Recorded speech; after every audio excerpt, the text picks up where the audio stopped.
Liquor scam లో arrest అయిన BRS MLC కవిత ఢిల్లీకి చేరుకున్నారు. లిక్కర్ కేసులో ఇవాళ సాయంత్రం కవితను ఈడీ అరెస్ట్ చేసింది. 8 గంటల 45 నిమిషాల ఫ్లైట్ కు ఢిల్లీకి తీసుకెళ్లింది. ఇక ఎయిర్పోర్ట్ నుంచి నేరుగా ఈడీ ఆఫీస్ కు కవితను తరలించారు. ఈ రాత్రంతా ఈడీ కార్యాలయంలోనే కవిత నుంచి ప్రశ్నిస్తారు. రేపు ఉదయం అమిత్ అరోరాతో పాటు కవితను ప్రశ్నించనుంది ఈడీ. ఆ తర్వాత రేపు మధ్యాహ్నం రౌజ్ అవెన్యూ కోర్టులో కవితను హాజరుపరుస్తారు.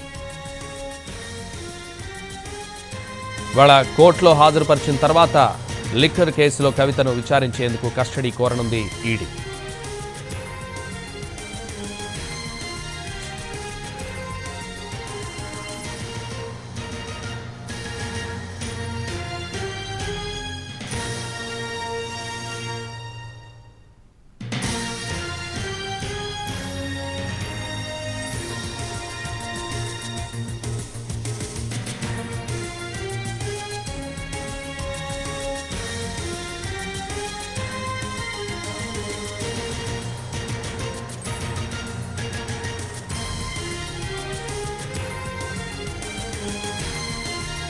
లిక్కర్ స్కామ్ లో అరెస్ట్ అయిన బీఆర్ఎస్ ఎమ్మెల్సీ కవిత ఢిల్లీకి చేరుకున్నారు. లిక్కర్ కేసులో ఇవాళ సాయంత్రం కవితను ఈడీ అరెస్ట్ చేసింది. 8 గంటల 45 నిమిషాల ఫ్లైట్ కు ఢిల్లీకి తీసుకెళ్లింది.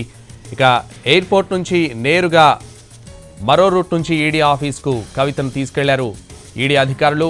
ఇదే విషయానికి సంబంధించి ఈడీ కార్యాలయం నుంచి మరింత సమాచారం మా ప్రతినిధి ప్రసాద్ లైవ్ లో అందిస్తారు. ప్రసాద్, మరికొద్ది సేపట్లోనే ఈడీ ప్రధాన కార్యాలయానికి కల్వకుంట్ల కవిత చేరుకోబోతున్నారు. ప్రధానంగా అది ఈడీ అధికారులు అరెస్ట్ చేసిన తర్వాత విమానంలో 11 గంటలకు ఢిల్లీ చేరుకోవడం జరిగింది. అయితే అక్కడ నుంచి వేరే మార్గం ద్వారా ఈడీ ప్రధాన కార్యాలయానికి చేరుకోబోతున్నట్లుగా తెలుస్తుంది. కాబట్టి ఈడీ కార్యాలయానికి ప్రధానమైనటువంటి ముఖద్వారం వద్ద ఇప్పుడు మనం ఉన్నాం. ఇక్కడ ఈ మెయిన్ గేట్ నుంచి లోపలికి ప్రవేశించే అధికారం ఉంది. ఇప్పుడే కొద్ది నిమిషాల క్రితమే ఆర్ఎంఎల్ హాస్పిటల్ నుంచి వైద్యులు కూడా రావడం జరిగింది. ఈడీ ప్రధాన కార్యాలయానికి కవిత చేరుకోగానే అక్కడ వైద్య పరీక్షలు చేయడం జరుగుతుంది. ఆ తర్వాత వైద్య పరీక్షలు చేసిన తర్వాత ఆమెను సెల్లోకి ఈ రాత్రంతా కూడా ఉంచడం జరుగుతుంది. రేపు ఉదయం మరొకసారి వైద్య పరీక్షలు నిర్వహించిన తర్వాత ప్రాథమికంగా కొంతమేరకు విచారణ జరిపిన తర్వాత మధ్యాహ్నం 1 గంట ప్రాంతంలో రౌజ్ అవెన్యూ ఈడీ ప్రత్యేక న్యాయస్థానానికి కవితను తీసుకెళ్లి అక్కడ ప్రవేశపెట్టడం జరుగుతుంది.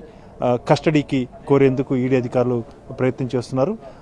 కస్టడీకి తీసుకోవడం ద్వారా మరింత లోతుగా విచారణ జరిపి మరింత సమాచారాన్ని సాక్ష్యాధారాలను సేకరించేందుకు అవకాశం ఉంది, అవసరం ఉంది. అదేవిధంగా ఈ కీలకమైనటువంటి లిక్కర్ స్కామ్ సంబంధించి ఉన్నటువంటి ఈ మాఫియా సంబంధించి ఏ రకంగా పనిచేసింది అన్న అంశాన్ని కూడా సాక్ష్యాధారాలతో సేకరించేందుకు ఈడీ అధికారులు ప్రయత్నం చేస్తున్నట్టు తెలుస్తుంది. కవిత అరెస్టుతో లిక్కర్ స్కామ్ కేసు ఒక కీలక దశకు చేరుకుంది. అదేవిధంగా ఢిల్లీలో జరిగినటువంటి లిక్కర్ స్కామ్ సంబంధించి ఢిల్లీ రాష్ట్ర ముఖ్యమంత్రిగా అరవింద్ కేజ్రీవాల్ పాత్రకు సంబంధించి కూడా ఇప్పటికే ఈడీ అధికారులు, సిబిఐ అధికారులు దీనికి సంబంధించి అనేకమైనటువంటి సాక్ష్యాధారాలను కూడా సేకరించడం జరిగింది. కోర్టు కూడా అరవింద్ కేజ్రీవాల్ ముఖ్యమంత్రిని హాజరు కావాలని చెప్పి కూడా విచారణకు హాజరు కావాలని చెప్పి కూడా ఆదేశాలు జారీ చేసింది. అయితే విచారణకు హాజరయ్యేందుకు అరవింద్ కేజ్రీవాల్ సుతారం ఇష్టపడలేదు. కాబట్టి రేపు విచారణకి హాజరు కావాల్సి ఉన్నటువంటి ఢిల్లీ ముఖ్యమంత్రి అరవింద్ కేజ్రీవాల్ హాజరు అవుతారా లేదా అన్నది కూడా ప్రశ్నార్థకంగా ఉంది. ఏం జరుగుతుందన్నది కూడా చాలా కీలకంగా మారబోతుంది. మొత్తానికి ఈ లిక్కర్ స్కామ్ ఒక కీలక దశకు చేరుకుంది. పూర్తి స్థాయిలో సాక్ష్యాధారాలు సేకరించిన తర్వాత ఈడీ అధికారులు ఢిల్లీ ముఖ్యమంత్రి అరవింద్ కేజ్రీవాల్ను కూడా అరెస్ట్ చేసేందుకు అవకాశం ఉన్నట్టుగా తెలుస్తుంది. గత 4 రోజులుగా మరొక నిందితుడైనటువంటి అమిత్ అరోరాను ఈ లిక్కర్ స్కామ్లో ప్రధానమైనటువంటి పాత్రధారి అమిత్ అరోరాను కూడా విచారణ జరుపుతున్నారు ఈడీ అధికారులు. అమిత్ అరోరా ఇచ్చినటువంటి సాక్ష్యాధారాలను ఆధారం చేసుకునే ఈ అరెస్టులు జరుగుతున్నాయి. కవిత రేపు కస్టడీకి తీసుకున్న తర్వాత ఈడీ అధికారులు సుదీర్ఘంగా ప్రశ్నించేందుకు అవకాశం ఉంది. సాక్ష్యాధారాలను కూడా వీడియో ముఖంగా కూడా దాన్ని చిత్రీకరించే అవకాశం ఉంది. అదేవిధంగా లిఖితపూర్వకంగా కూడా సాక్ష్యాధారాలను సేకరించిన తర్వాత దీనిలో మరింతమైనటువంటి ఒక కీలక దశకు చేరుకొని ఆ మేరకు ఢిల్లీ ముఖ్యమంత్రి కూడా అరెస్ట్ చేసేందుకు పూర్తి స్థాయిలో అవకాశం ఉందన్న అంశాన్ని కూడా పోలీసు వర్గాలు చెప్తున్నాయి. ఈడీ అధికారులు చేసే ఈ కాన్ఫ్రంటేషన్ పద్ధతులు చేసే విచారణలో భాగంగా కీలకమైనటువంటి సాక్ష్యాధారాలను కూడా ఇప్పటికే అమితారా నుంచి సేకరించినట్టుగా తెలుస్తుంది. అదేవిధంగా అంతకుముందు నిందితులుగా ఉన్నటువంటి వారంతా కూడా ఇచ్చినటువంటి సమాచారాన్ని కూడా ఆధారం చేసుకుని ఇప్పటికే దీనికి సంబంధించి ఒక పెద్ద స్థాయిలో ఒక నివేదికను కూడా తయారు చేశారు. రేపు రౌజవెన్యూ కోర్టులో ఈ సాక్ష్యాధారాలను కూడా ఈడీ అధికారులు ఉంచబోతున్నారు. కవిత ఇచ్చే వాంగ్మూలము సాక్ష్యాధారాలను ఆధారం చేసుకుని ఢిల్లీ ముఖ్యమంత్రి అరవింద్ కేజ్రీవాల్ కూడా అరెస్ట్ చేస్తారు అన్న అంశాన్ని కూడా చాలా గట్టిగా ఈడీ అధికారుల వర్గాల నుంచి అందుతున్న సమాచారం ఇప్పుడు తెలుస్తుంది. ఇప్పటికీ ఈ ఈడీ ప్రధాన కార్యాలయం వద్ద డీసీపీ స్థాయిలో అధికారులంతా కూడా ఇక్కడ బందోబస్తును పర్యవేక్షిస్తున్నారు. పెద్ద ఎత్తున బలగాలను కూడా ఇక్కడ మోహరింపు చేశారు. అదేవిధంగా ఈ చుట్టుపక్కల ప్రాంతాల్లో పెద్ద ఎత్తున జనసమూహం లేకుండా ఉండేందుకు గాను 144 సెక్షన్ కూడా ఇక్కడ విధించడం జరిగింది.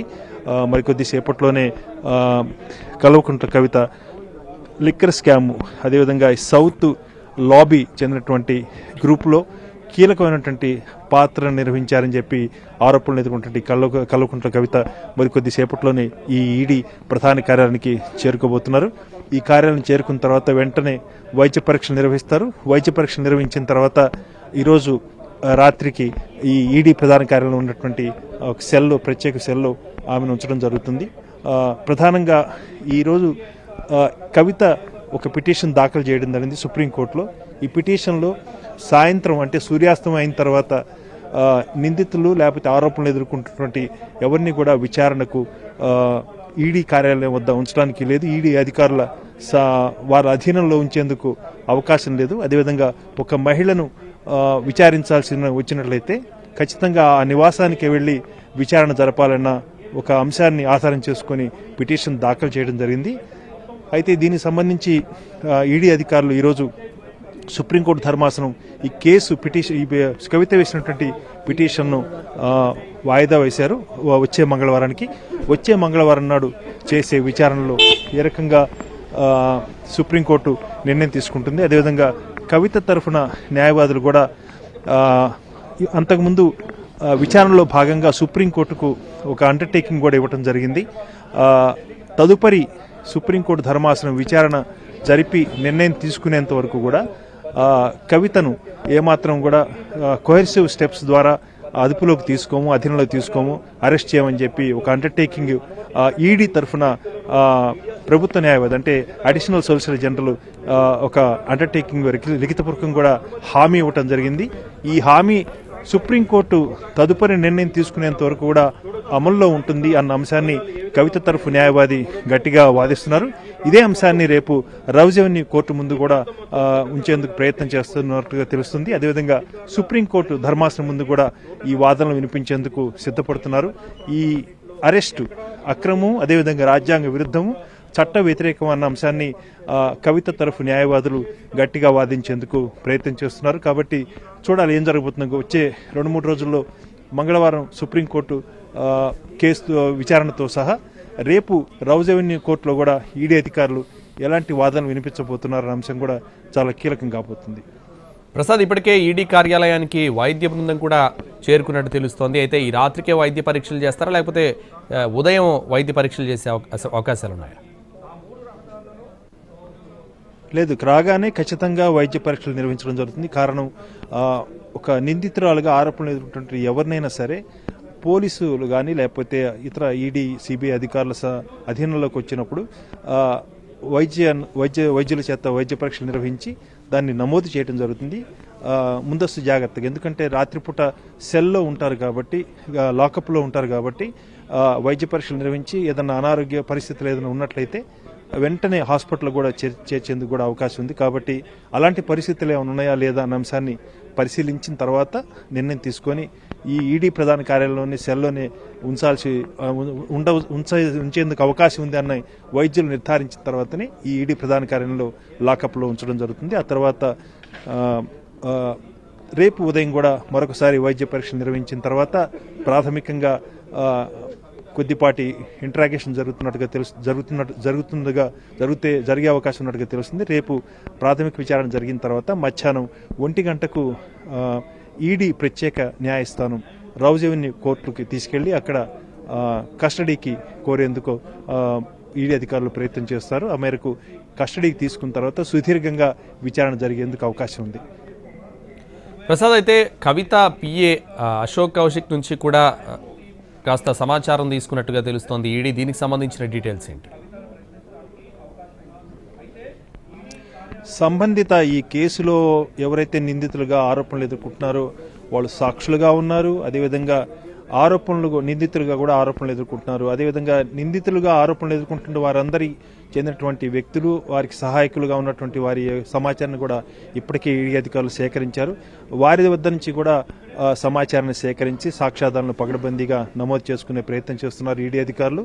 ఈ సాక్ష్యాధారాలు వాటన్నిటిని కూడా కూలంకుషంగా కంపైల్ చేసి వాటిని కోర్టు ముందు ఉంచేందుకు ఈడీ అధికారులు ప్రయత్నం చేస్తారు. ఆ మేరకు అందులో భాగంగానే అందరినీ ఈ కేసులో ఉన్నటువంటి వారికి చెందినటువంటి వారి అందరి సంబంధిత వ్యక్తులు అందరి వద్ద కూడా సమాచారాన్ని సేకరించేందుకు, సాక్ష్యాధారాలను లిఖితపూర్వకంగా దాన్ని నమోదు చేసేందుకు ఈడీ అధికారులు ప్రయత్నం చేస్తున్నారు.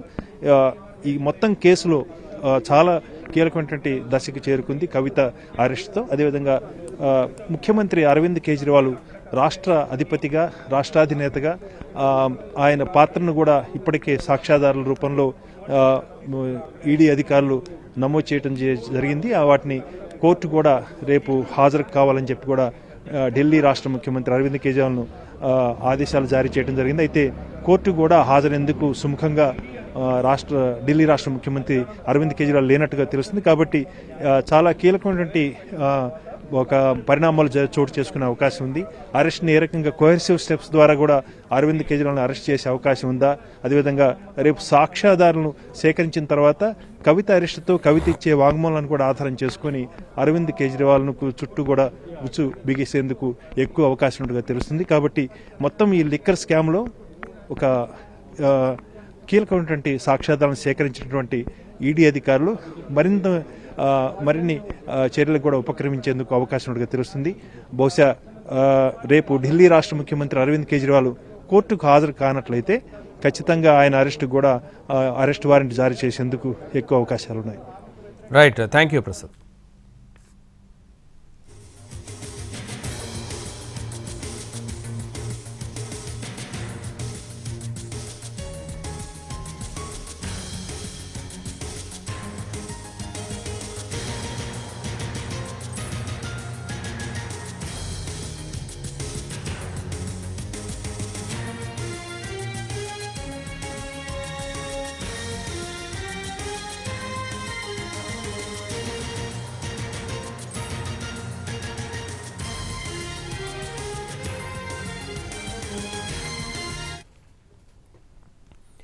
లిక్కర్ స్కామ్లో అరెస్ట్ అయిన బీఆర్ఎస్ ఎమ్మెల్సీ కవిత ఢిల్లీకి చేరుకున్నారు. లిక్కర్ కేసులో ఇవాళ సాయంత్రం కవితను ఈడీ అరెస్ట్ చేసింది. 8:45 ఫ్లైట్కు ఢిల్లీకి తీసుకెళ్లింది. ఇక ఎయిర్పోర్ట్ నుంచి నేరుగా ఈడీ ఆఫీస్కు కవితను తరలించారు. ఈ రాత్రంతా ఈడీ కార్యాలయంలోనే కవితను ఉంచి ప్రశ్నిస్తారు. ఇవాళ ఉదయం అమిత్ అరోరాతో పాటు కవితను ప్రశ్నించనుంది ఈడీ. ఆ తర్వాత మధ్యాహ్నం రౌజ్ అవెన్యూ కోర్టులో కవితను హాజరుపరుస్తారు. అలాగే ఇవాళ కోర్టులో హాజరుపరిచిన తర్వాత లిక్కర్ కేసులో కవితను విచారించేందుకు కస్టడీ కోరనుంది.